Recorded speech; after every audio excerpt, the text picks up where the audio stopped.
Hello, today we remember the death in 1592 of Michel de Montaigne. He was a philosopher, a polymath, really interested in absolutely everything, with ideas and thoughts that many of which are still very helpful and relevant today.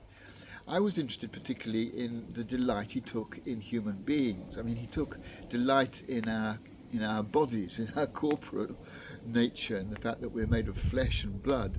Some of his essays talk about this, including some sections on celebrating the bouts of flatulence that he and his friends seemed to suffer from.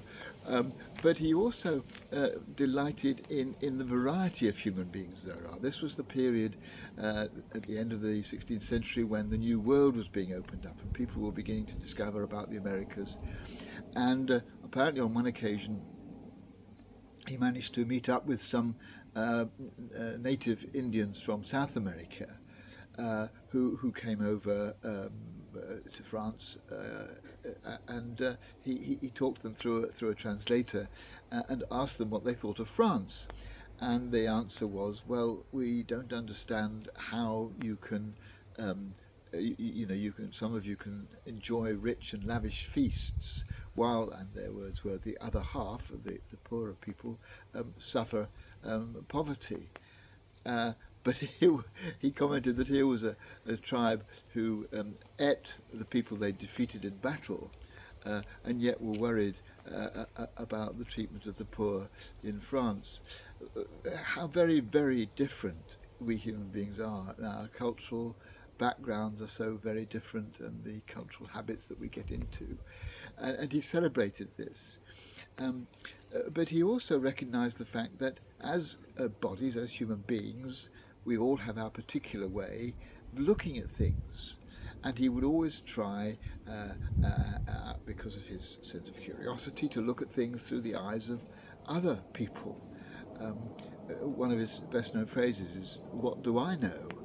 This assumption that everything that he looked at and learned about, he started from scratch, that he was eager to learn just by observation, and he would observe people from his point of view, but recognise that he might also try doing it from other people's point of view, so that in one of his essays he talks about looking at how human beings behave from the point of view of a cat or a dog.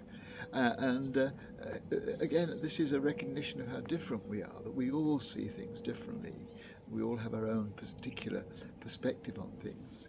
But I think at the end he comes down to the view that we're all more or less the same, and he's got no time for people who strut around pompously thinking they're superior to others.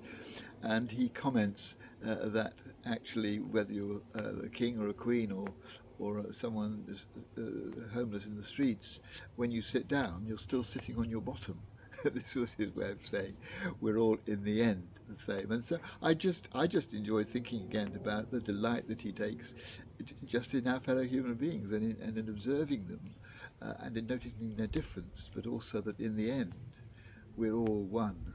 We're all human beings. We're all flesh and blood, and so should care for each other thoroughly and effectively if we can.